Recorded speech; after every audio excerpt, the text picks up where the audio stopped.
8년차 화석 화실계의 고인물 다미공입니다. 유튜브 구독자가 3주 전쯤 1000명을 돌파했네요. 정말 감사합니다. 화실 창업이 대중적인 주제는 아니기 때문에 꽤 오래 걸릴 거라 생각했는데 제 예상보다 훨씬 많이 관심 가져주시고 응원해주셔서 약 5개월 만에 달성을 했네요. 그래서 오늘은 댓글로 많이 질문하신 부분과 악플에 답변을 드리려 합니다. 사실 많은 분들이 제 인터뷰 영상을 보고 저를 알게 되셨을 거예요. 그게 진짜 찐 인터뷰로 대본도 없고 즉흥 질문에 의식의 흐름대로 대답하고 촬영도 한 40분, 50분이 채 안 걸렸거든요. 그냥 거의 생으로 올라갔는데 딱 정말 날 것 그대로 제 평소 모습이 담겨 자연스러운 모습에 많이들 좋아해 주신 것 같아요. 그 영상을 주변에 알리진 않았는데 좀 부끄러우니까 막 여기저기 단톡방에서 난리가 나는 거예요. 이거 너 아니야? 막 이러면서. 그렇게 개떡상 중이길래 깜짝 놀라서 들어가 보니까 좋은 얘기, 선의로 다가오시는 분들도 많지만 못지않게 악플도 꽤 있더라고요. 그 뒤 정신 건강을 위해 막 찾아보진 않습니다. 굳이 싫은 소리를 찾아가며 보고 싶진 않더라고요. 그런 변태 아닙니다. 그런데 그 영상에 댓글도 제 채널에서와 비슷한 맥락의 내용이 많이 보이길래 이렇게 묶어서 답변을 드리게 되었습니다. 일단 크게는 두 가지인데, 첫 번째, 아니 비전공자가 어떻게 화실을 하나요? 두 번째, 몇 달만 배워도 된다니 속지 마세요. 이런 내용인데 사실 어그로를 좀 끌려고 몇 가지 단서를 생략하고 대답을 하긴 했어요. 정확한 대답을 다시 드리자면 1. 비전공자도 충분히 화실할 수 있지만 실력의 유무 잘 되는 건 별개의 문제다. 실력이 그지 같아도 오픈할 수는 있다는 얘기로 법적인 제재가 아직은 없습니다. 도로 차리는 건 자유다. 2. 평소 그림을 잘 그린다는 가정하에 몇 달간 나를 갈아 넣으면 팝아트 공방 같은 일부 분야는 가능하다. 그리고 실제로도 꽤 그렇게 운영이 되고 있죠. 이제 좀 디테일한 내용을 풀어볼게요. 일단 첫 번째, 너 같은 비전공자가 어딜 감히 화실을 하냐 하면서 부들대는 사람들은 영상을 제대로 안 봤거나 아니면 보고도 이렇게 이해한다? 그럼 그냥 이해력이 좀 많이 딸리는 거고요. 책을 좀 많이 보세요. 저는 전공자입니다. 저를 비전공자로 착각하고 악플과 굳이 찾아와 저희 채널에도 좀 다시던데, 제가 그런 악플 다는 분들의 경력과 실력, 학력 모든 면에서 훨씬 나을 거라고 장담하고요.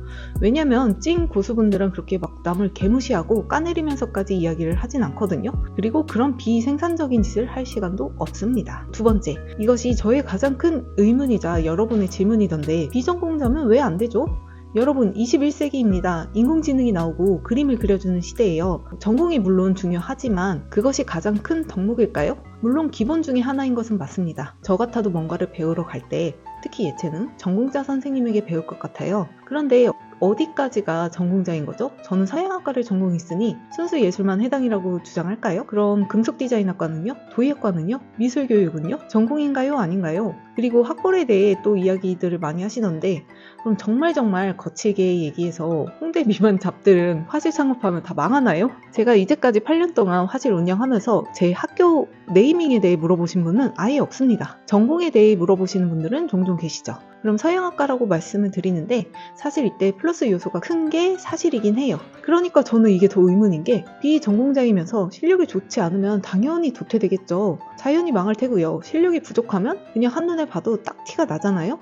굳이 다른 사람들한테 너는 비전공자인데 감히 무슨 화실을 하냐 부들부들 하는 식의 반응을 보이지도 않을 거고요. 비전공자이지만 어마어마한 노력을 들이고 실력이 있다면 저는 충분히 가능하다고 생각합니다. 법으로 금지된 것도 아니고요. 다만 실력이 정말 좋아야겠죠? 같은 맥락으로 마지막인데, 내가 비전공자라거나 학력 또는 학벌, 실력이든 무엇이든 부족하다고 느껴지신다면 몇 배로 더 노력을 하셔야 하는 건 팩트입니다. 전공이 꼭 중요한 건 아니랬어. 그러니 너도 나도 개나 소나 다 가능해. 이건 아니라는 겁니다. 학벌이 부족한 경우 다시 학교를 가거나 대학원에 진학하는 것보다는 시간과 비용 및 효율을 따졌을 때 그냥 내 실력을 갈고 닦는 걸 훨씬 추천드려요. 1일 1 그림이라든지 시간 강사로 뛴다든지 포플 학원에 등록을 한다든지 여러 방법이 있겠죠. 또 내가 비전공자라면 정말 열심히 전공자들의 2-3배 이상 되는 노력과 시간을 갈아 넣어야만 합니다.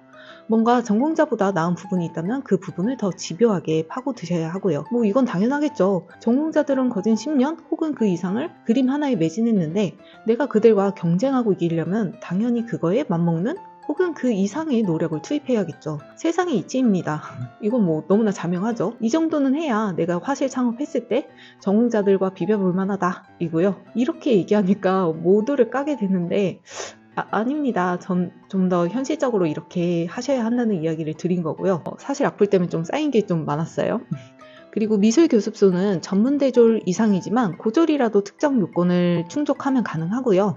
성인들을 대상으로 하는 화실은 이런 규정이 아직 없습니다. 이게 시간이 지나서 화실에도 적용이 되고 전공자들만 창업하게 만든다? 그러면 또 그 규정에 맞게 따라가시면 됩니다. 이게 뭐 어쨌네 저쨌네 하는 게 저는 아무 의미 없다고 생각하고요. 될 놈 될. 비전공자임에도 불구하고 될 사람은 되고 안 될 사람은 안 되겠죠. 전공자도 마찬가지고요. 그럼 오늘은 여기까지고요. 워낙 예민한 주제여서 또 댓글이 좀 무서워지는데 악플이 많이 달릴수록 그 컨텐츠는 떡상을 한다고 하더라고요.